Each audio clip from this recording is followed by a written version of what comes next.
రైతులకు ఏపీ ముఖ్యమంత్రి చంద్రబాబు నాయుడు శుభవార్త తెలిపారు. కొత్త పట్టాదారు పుస్తకాలపై కీలక నిర్ణయం తీసుకున్నారు. సోమవారం ఆయన ధోన్ నియోజకవర్గంలోని కొత్త బుజూరు గ్రామంలో పర్యటించారు. ఈ సందర్భంగా రైతులకి కొత్త పట్టాదారు పాసు పుస్తకాల పంపిణీలో పాల్గొన్నారు.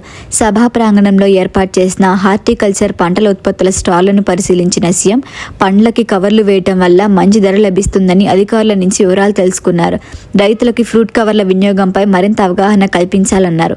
కవర్ వేసిన పండ్ల నాణ్యతను, కవర్ లేకుండా ఉన్న పండ్ల నాణ్యతను పరిశీలించిన ఆయన జిల్లాల్లో మంచి ధర వచ్చే పంట రకాల ఉత్పత్తిని ప్రోత్సహించాలన్నారు. అలాగే జిల్లాలో భూగర్భ జలాలు పెరగటానికి నీటి సంరక్షణ చర్యలు తీసుకోవాలని ఆదేశించారు.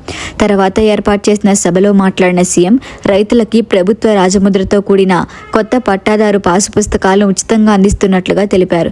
ఈ పాసు పుస్తకాలలో క్యూఆర్ కోడ్ను పొందుపరచడం వల్ల భూ రికార్డుల్లో ఎవరైనా మార్పులు చేయాలనుకుంటే వెంటనే గుర్తించగలమని చెప్పారు. భవిష్యత్తులో కూడా ఇదే విధంగా రైతులందరికీ ఉచితంగా పాసు పుస్తకాలు అందజేస్తామన్నారు. అలాగే 2027 చివరి నాటికి రాష్ట్రంలోని భూ వివాదాలను పూర్తిగా పరిష్కరించేందుకు చర్యలు తీసుకుంటామన్నారు.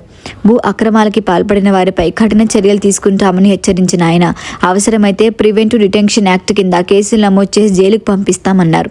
వచ్చే ఏడాది డిసెంబర్ నాటికి రాష్ట్రంలో ఉన్న భూ సమస్యలను పరిష్కరించేందుకు ప్రభుత్వం కృషి చేస్తోందన్నారు.